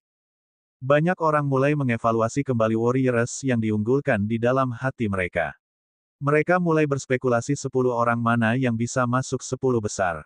Tentu saja, Luming dikecualikan. Di mata orang lain, Luming belum menjadi ahli bela diri tertinggi dan telah mengundurkan diri dari kompetisi. Pertempuran menjadi semakin intens. Itu semua adalah pertarungan antara kaisar bela diri. Terlebih lagi, semua lawannya setidaknya memiliki fisik raja. Meskipun banyak dari mereka adalah kaisar kehampaan bintang 1, fisik raja mereka dan kecakapan pertempuran putra langit jauh melebihi kaisar kehampaan bintang 1 biasa. Ada orang yang tersingkir terus-menerus. Long Chen, Huang Li, Qiu Yue, Luo Tianyi, dan yang lainnya tersingkir satu demi satu. Mereka semua menghadapi lawan yang menakutkan, anak-anak dewa. Lu Xiangxiang dan Ouyang Moli juga tersingkir. Budidaya mereka masih sedikit lemah. Mereka belum menjadi penguasa bela diri, sehingga sulit bagi mereka untuk bersaing dengan anak-anak dewa yang telah menjadi penguasa bela diri. Untungnya, mereka semua baik-baik saja. Paling-paling, mereka terluka. Lu Ming merasa lega. Ledakan. Mu yang telah keluar. Dia memang kuat. Seorang kaisar bela diri dengan fisik raja hampir diledakkan olehnya. Separuh tubuhnya berubah menjadi ketiadaan. Fisik raja berjuang untuk keluar dari platform batu dan lolos dari kematian. Setelah kemenangan Mu Yang, dia melontarkan tatapan provokatif pada Lu Ming. Tian Yun, sebaiknya kamu berdoa agar kamu tidak bertemu denganku. Kalau tidak, kamu akan mati. Mu Yang mengirim pesan ke Lu Ming. Lu Ming bahkan tidak melihat ke arah Mu Yang. Dia mengabaikannya. Setelah itu, Lu Ming tidak tahu apakah dia beruntung atau tidak. Selama beberapa hari berikutnya, dia hanya pergi berperang sekali dan mengalahkan kaisar bela diri dengan fisik raja. Pada hari ke-10 pertempuran, hanya tersisa 50 orang. Alasan mengapa ini sangat lambat terutama karena banyak orang dengan tingkat kultivasi yang sama bertarung dengan sangat sengit. Tidak mudah untuk menentukan pemenangnya. Beberapa orang bahkan bertarung lama sebelum pemenang ditentukan. Sungguh tragis sekali. Pada titik ini, 50 orang yang tersisa semuanya adalah favorit surga yang sangat menakutkan. Orang-orang yang tersisa tidak memiliki banyak fisik raja, dan kebanyakan dari mereka adalah anak-anak dewa. Di 10 negeri, Selain negeri yang ditinggalkan, 9 negeri lainnya mempunyai beberapa anak dewa di masing-masing negeri. Bahkan ada lebih banyak lagi anak-anak dewa di Tanah Suci. Totalnya ada lebih dari 50 anak dewa. Lebih dari 50 anak dewa telah berkumpul dalam satu era. Ini adalah sesuatu yang belum pernah terjadi di alam primordial. Legenda mengatakan bahwa peristiwa besar seperti itu hanya terjadi di alam surga di masa lalu. Dari 50 orang yang tersisa, Lu Ming adalah satu-satunya orang yang berada di ranah calon kaisar. Calon kaisar itu bernama Tianyun. Benar sekali, namanya Tianyun. Keberuntungannya cukup bagus, dan dia belum pernah bertemu orang yang terlalu kuat. Yah, peruntungannya telah berakhir. Hampir tidak ada orang lemah berikutnya. Kekuatan tempurnya luar biasa di antara mereka yang memiliki level yang sama, tetapi budidayanya terlalu lemah. Dia belum menerobos ke alam kaisar dan pada akhirnya akan tersingkir. Di sekitar, beberapa orang sedang berdiskusi dan mengutarakan pendapatnya. Saat ini, dua platform batu lagi bertabrakan. Banyak orang terkejut, bahkan Lu Ming pun tampak menantikannya. Salah satunya adalah iblis kuno. Lu Ming tahu betul bahwa iblis kuno mengembangkan diabolisme primordial dan kekuatan tempurnya sangat kuat. Setelah 4 hingga 5 tahun, iblis kuno pasti menjadi lebih menakjubkan dan kekuatan tempurnya pasti tak terduga. Orang lain juga tidak lemah. Dia juga seorang anak dewa. Sama seperti Lu Xiangxiang, dia juga menguasai hukum kehidupan dan juga menerobos ke alam kaisar. Ini akan menjadi pertarungan antara yang kuat. Keduanya tidak menyia-nyiakan kata-kata dan langsung menyerang. Anak dewa mengendalikan hukum kehidupan. Dengan lambaian tangannya, tanaman merambat setebal lengan memenuhi langit. Setiap tanaman merambat sangat kuat, seperti pedang dewa, dan kekuatan membunuh mereka sangat mencengangkan. Tapi iblis kuno lebih kuat. Tubuhnya ditutupi lapisan cahaya iblis. Cahaya iblis membentuk pedang di tangannya. Dia membunuh jalannya menembus langit tanaman merambat. Saat pedang itu jatuh, tanaman merambatnya patah. Beberapa tanaman merambat yang melilit tubuhnya langsung hancur oleh cahaya iblis di tubuhnya. Kuat, dia terlalu kuat. Iblis kuno memiliki keunggulan absolut segera setelah dia menyerang. Dia menerobos semua rintangan dan menyerang lawannya. Pihak lain telah menggunakan seluruh kekuatannya, tetapi dia juga dirugikan dan sulit ditandingi. Hal ini membuat banyak orang tercengang dan tidak percaya. Apa yang terjadi dengannya? Kenapa aku tidak bisa merasakan fluktuasi hukum nomologis darinya? Beberapa pemuda yang belum pernah mendengar tentang sistem budidaya kuno berteriak kaget. Ini seharusnya adalah sistem budidaya kuno, Dao Iblis kuno. Seorang tetua angkat bicara dan menjelaskan, menyebabkan banyak orang terkejut dan agak sedih. Apakah sistem budidaya kuno begitu kuat sehingga benar-benar menekan putra surga hingga dia bahkan tidak bisa mengangkat kepalanya? Jangan berkecil hati. Sistem nomologis saat ini sedang berkembang, sehingga tentunya memiliki kelebihan. Sistem budidaya primordial tidak mudah untuk dikembangkan. Itu benar. Sistem budidaya kuno memiliki kondisi budidaya yang sangat keras. Tidak semua sistem budidaya kuno begitu kuat. Iblis kuno jelas merupakan seorang jenius tiada taraf yang mengembangkan diabolisme kuno. Beberapa generasi tua menjelaskan agar generasi muda tidak patah semangat. Serangan iblis kuno menjadi semakin ganas. Cahaya iblis di tubuhnya sangat kental. Itu bisa menghancurkan apapun. Ia terus menerobos serangan dan pertahanan lawan. Bang! Pada akhirnya, keduanya bertukar puluhan pukulan. Pihak lain bukanlah tandingannya dan dikirim terbang oleh iblis kuno. Putra dewa yang telah melangkah ke alam kaisar bela diri telah dikalahkan. Putra surga selalu menjadi sinonim dari tak terkalahkan. Selain para jenius lainnya yang juga merupakan putra surga, tidak ada yang bisa menandinginya. Tapi hari ini, dia dikalahkan oleh seorang jenius dari jalur iblis kuno. Iblis kuno ini terlalu kuat. Kekuatan serangannya tidak tertandingi. Dia memiliki peluang besar untuk masuk 10 besar. Itu benar. Dia mungkin mendapat tempat di 10 besar. Banyak orang menganggap tinggi setan kuno.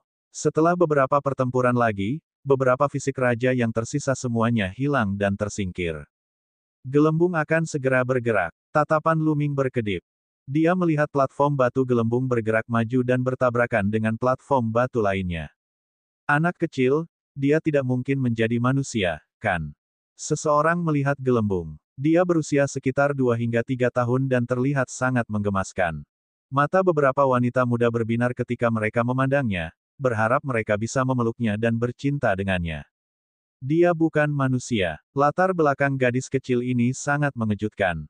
Seorang penatua berbicara. Dia adalah seorang kaisar hebat yang bisa melihat wujud aslinya melalui gelembung.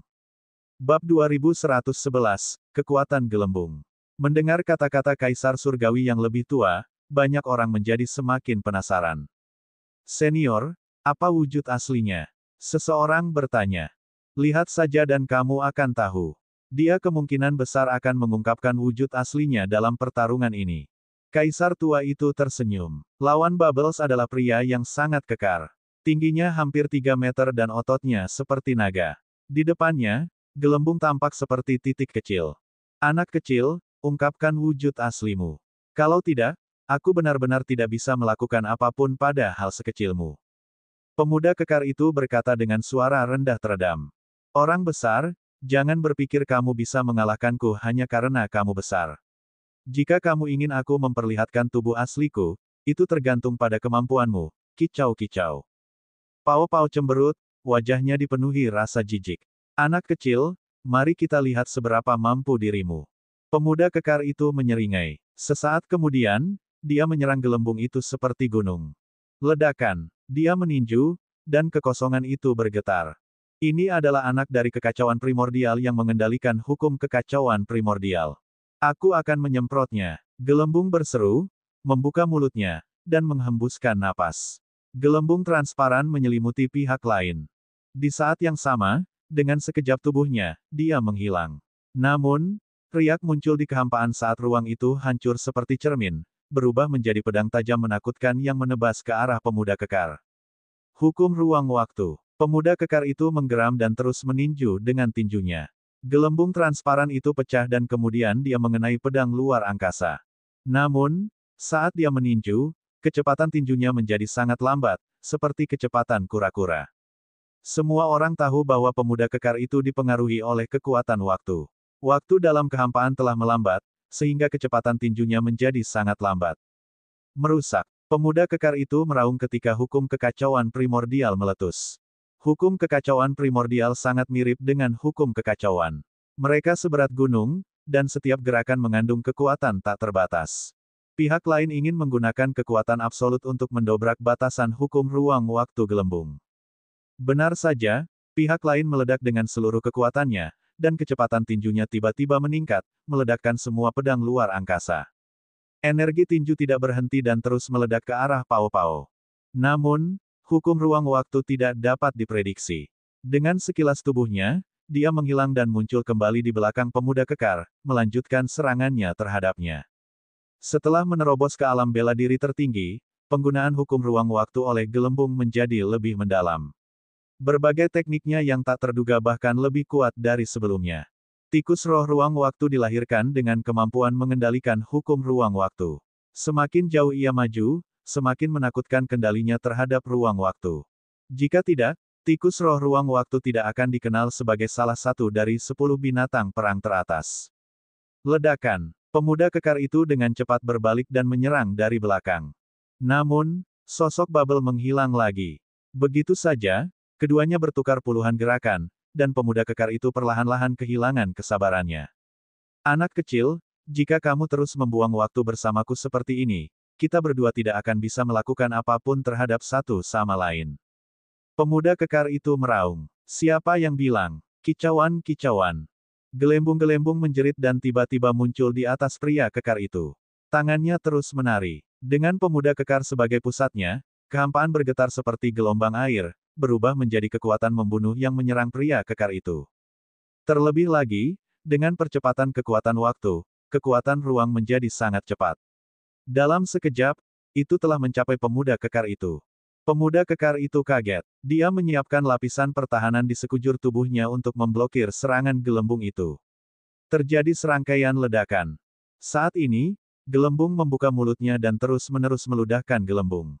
Lebih dari 100 gelembung transparan muncul dan kemudian menghilang. Saat berikutnya, mereka semua menutupi pemuda kekar itu. Gelembung besar menutupi gelembung kecil, menyelimuti remaja kekar itu berlapis-lapis. Hancurkan, hancurkan, hancurkan. Pemuda kekar itu terus membombardir gelembung tersebut, mencoba memecahkannya. Ketika dia telah memecahkan semua gelembung transparan, gelembung itu berhenti dan tersenyum padanya. Pria besar, kamu kalah, kicauan-kicauan. Apa? Pemuda kekar itu tertegun sejenak. Kemudian, dia melihat sekeliling dan wajahnya menjadi pahit. Ternyata dia tanpa sadar telah meninggalkan jangkauan platform batu tersebut. Jika dia meninggalkan platform batu, dia akan kalah. Senior, bukankah kamu mengatakan bahwa dia akan mengungkapkan wujud aslinya? Seseorang bertanya pada senior sebelumnya. Ini, anak kecil ini sangat pintar. Di bawah kecerobohan lawannya, dia menggunakan hukum ruang dan waktu untuk mengeluarkan lawannya dari panggung pertarungan. Awalnya aku mengira dia hanya bisa menang dengan mengungkapkan wujud aslinya. Orang tua itu menjelaskan dengan canggung. Gelembung menjadi lebih kuat. Sudah kuduga, kehadirannya di sisiku justru membatasi dirinya. Saya tidak bisa mengeluarkan potensi tikus roh ruang waktu. Lu Ming mengungkapkan senyuman. Gelembung menang dan platform batu terbang kembali. Platform batu pemuda kekar itu berubah menjadi debu dan menghilang. Dia hanya bisa mundur tanpa daya. Kali ini, dia telah sampai pada akhir pertempuran 10 daratan. Setiap pertempuran berikutnya sangatlah seru. Bisa dikatakan ini adalah pertarungan antara yang kuat. Bahkan ada anak dewa yang melawan hukum yang sama. Lu Ming menyaksikan Yu He bertarung melawan putra samsara lainnya. Keduanya bertukar lebih dari 1000 gerakan sebelum Yu He menang dengan susah payah. Namun, dia juga terluka parah. Setelah menang, ia dengan cepat menyembuhkan luka-lukanya. Pedang kematian juga bertarung dengan lawannya selama beberapa ratus gerakan, tapi juga sulit baginya untuk menang. Namun, ada beberapa orang yang menang dengan mudah. Misalnya, biksu yang tidak bermoral menjadi lebih kuat. Dia hampir menghancurkan putra surga yang telah menjadi ahli bela diri tertinggi. Yuan Xin juga sama. Dia sombong dan mengakhiri pertarungan dalam waktu kurang dari 10 gerakan. Namun, yang paling membuat wajah Lu Ming menjadi suram adalah anak takdir. Kali ini ada acara kumpul favorit surga. Ada puluhan anak dewa, tapi hanya ada satu yang bisa mengendalikan hukum takdir. Hanya Lu Ming dan Yuan Xin yang menguasai hukum kekacauan. Di antara anak-anak surga, jumlah mereka paling sedikit. Destiny's Child terlalu kuat dan tak terduga. Sulit untuk mengukur kecakapan bertarungnya. Itu karena gaya bertarungnya terlalu unik dan mengejutkan. Dia telah bertarung dengan lawannya, dan dia hanya mengucapkan satu kalimat sebelum lawannya dikalahkan. Dia berkata, kamu ditakdirkan untuk kalah. Kemudian, pihak lain terluka secara misterius dan terlempar dari platform batu. Metode pertempuran semacam ini sungguh tidak terbayangkan dan mengejutkan banyak orang. Mengontrol hukum takdir, dapat mengontrol nasib seluruh makhluk hidup di dunia. Kata seorang kaisar agung yang lebih tua. Banyak orang merasa ngeri. Dengan mengendalikan hukum takdir, seseorang dapat benar-benar mengendalikan nasib seluruh makhluk hidup di dunia. Bukankah itu berarti siapapun yang dia katakan akan mati? Jika itu masalahnya, bukankah itu terlalu menakutkan? Dia akan menjadi seperti dewa yang mengatur segalanya. Namun, Kaisar Agung lainnya pernah berkata bahwa jika dia ingin menggunakan misteri hukum takdir, dia harus mengandalkan kekuatannya sendiri. Misalnya, putra takdir saat ini berada di alam Kaisar Ilusi. Mustahil baginya untuk membunuh Kaisar sejati. Kekuatan pihak lain sepenuhnya mampu menahan serangan hukum takdir. Semua orang mengangguk. Ini masuk akal. Kalau tidak, hukum takdir akan terlalu menakutkan. Namun meski begitu, hukum takdir masih sangat mengejutkan. Banyak orang percaya bahwa kali ini, anak takdir pasti akan menang. Bab 2112 melawan Muyang lagi. Kompetisi berlanjut, dan hanya tersisa beberapa lusin platform batu yang mengambang di udara. Seiring berjalannya waktu, jumlah platform semakin berkurang. Setelah itu, ada beberapa orang lagi yang menarik perhatian semua orang. Naga sejati sangatlah kuat dan memiliki kekuatan serangan yang tak tertandingi. Namun, tidak ada fluktuasi nomologis pada tubuhnya. Seorang kaisar agung telah berbicara dan menyimpulkan bahwa dia mengembangkan Dao Iblis yang abadi. Dao Iblis kuno juga merupakan jenis sistem kuno. Ada orang lain yang seluruh tubuhnya gelap gulita. Dia seperti menara besi dan memiliki kekuatan yang luar biasa. Sepertinya tidak ada fluktuasi energi di tubuhnya. Dia hanya mengandalkan kekuatan fisiknya untuk mengirim putra dewa yang telah mencapai alam kaisar bela diri terbang keluar dari ring pertempuran sambil meludahkan darah. Semua orang sangat terkejut. Beberapa kaisar besar berspekulasi bahwa ini juga harus menjadi jenis sistem budidaya kuno, pembudidaya tubuh kuno. Dia telah mengembangkan tubuh fisiknya, dan kekuatan fisiknya telah mencapai tingkat yang menghancurkan bumi. Beberapa kaisar menjelaskan bahwa di zaman kuno alam surga, ada ahli yang tak tertandingi yang mengolah tubuh.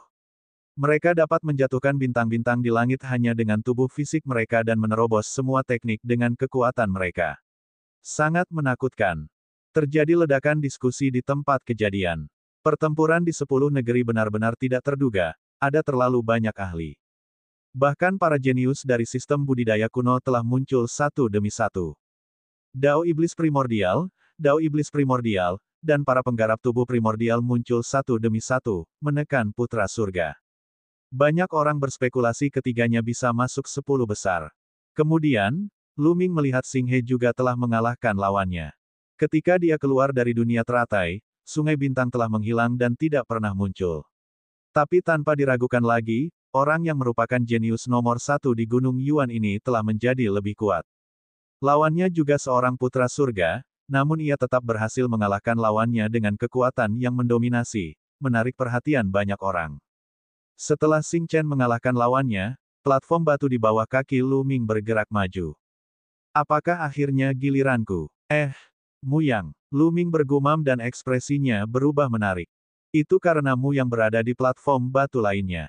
Kebetulan sekali, mata Lu Ming bersinar dengan niat membunuh. Adapun Muyang sendiri, dia juga tertegun sejenak. Kemudian, niat membunuh sedingin pisau memenuhi udara.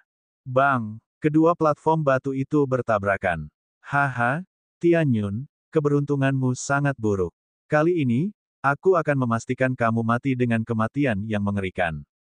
Mu yang tertawa dingin. Dia terlalu bersemangat. Dia sangat menantikan untuk bertemu Lu Ming. Dia tidak menyangka akan benar-benar bertemu dengannya. Kali ini, dia akan membalas dendam. Kenapa aku merasa sangat beruntung? Lu Ming tersenyum. Tianyun telah bertemu Muyang. 2 tahun lalu, Muyang dikalahkan oleh Tianyun dan hampir tersingkir. Namun, Tianyun tampaknya tidak mengalami banyak kemajuan dalam 2 tahun terakhir. Dia tidak menerobos ke alam bela diri tertinggi sementara Muyang telah menjadi tertinggi bela diri. Kekuatan tempurnya harus di atas Tianyun. Dalam pertarungan antara favorit surga, meskipun kekuatan tempur itu penting, potensi juga sama pentingnya. Sepertinya potensi Tianyun tidak cukup baik, dan pencapaiannya di masa depan akan terbatas. Beberapa orang sedang berdiskusi. Beberapa orang merasa meskipun kekuatan tempur Lu Ming kuat, potensinya tidak cukup baik. Bahkan jika dia bisa menjadi kaisar yang hebat di masa depan, akan sulit baginya untuk mencapai banyak hal. Bang! Bang! Mu yang berjalan menuju Lu Ming, budidaya alam kaisar bela diri ditampilkan secara penuh. Auranya seperti angin kencang, menyapu ke arah Lu Ming. Dalam lingkungan seperti itu, kamu masih belum menembus pangkat tertinggi bela diri. Kamu benar-benar sampah. Di masa depan, kamu tidak akan pernah menjadi lawanku. Tidak, tidak ada masa depan. Hari ini, kamu akan mati. Mu yang mencibir, auranya semakin kuat. Kamu terlalu banyak bicara omong kosong, bunuh. Lu Ming tiba-tiba berteriak dan menyerang Muyang. Matanya dipenuhi cahaya kematian saat dia melancarkan serangan sengit. Anda, Muyang masih ingin pamer, tapi dia tidak menyangka Lu Ming akan tiba-tiba menyerang. Dia tidak mengikuti naskahnya sama sekali. Dia meraung dan mundur. Dia mendorong tangannya ke depan dan kekosongan itu menghancurkan serangan Lu Ming. Bahkan jika kamu diam-diam menyerangku, kamu bukan tandinganku. Saat Muyang hendak mengejek Lu Ming, kekuatan serangan dan kecepatan Lu Ming tiba-tiba meningkat. Dia menghancurkan serangan Muyang dengan satu telapak tangan dan menamparkan wajah Muyang. Muyang mengeluarkan pekikan darah yang mengental saat tubuhnya terbang seperti karung pasir, hampir terbang dari platform batu. Dia terlalu sengsara. Wajahnya sudah berlumuran darah dan hampir meledak. Banyak orang terkesiap. Apakah Lu Ming begitu kuat sehingga dia bisa mengalahkan Muyang? Pria tercela, itu hanya serangan diam-diam. Beberapa pakar keluarga Mu enggan mengakuinya. Baiklah, aku akan membunuhmu. Membunuh. Mu yang meraung dan menyerang Lu Ming seperti orang gila. Dia meledak dengan seluruh kekuatannya dan bergegas menuju Luming. Lautan yang dibentuk oleh hukum kekosongan menyelimuti Luming. Awalnya, dia berpikir bahwa dia bisa dengan mudah mengalahkan Luming.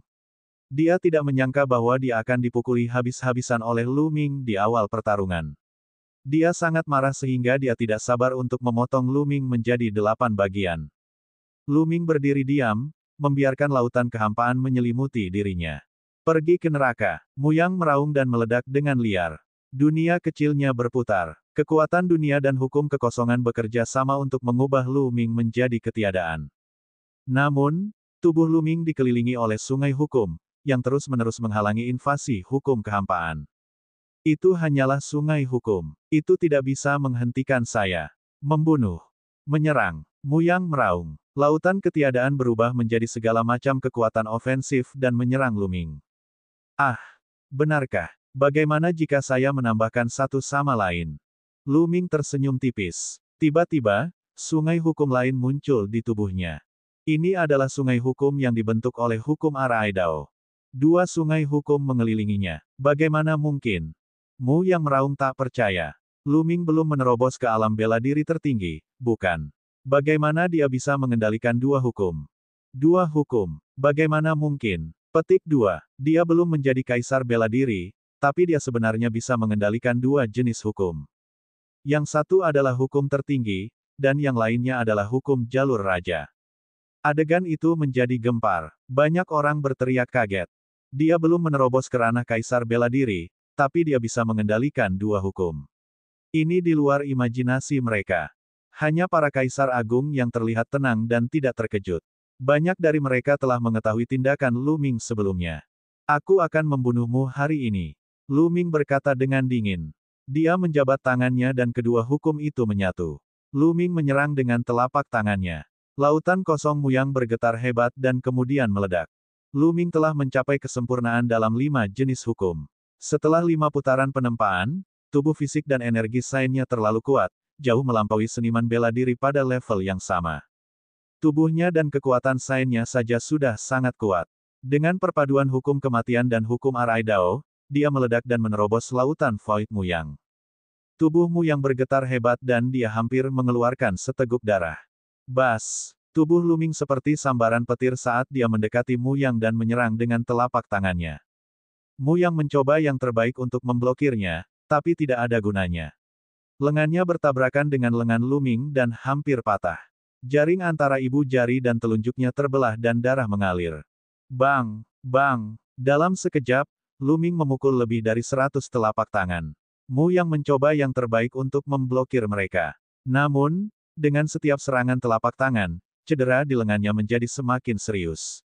Setelah lebih dari 100 telapak tangan, tangan Muyang meledak dan darah serta daging beterbangan kemana-mana.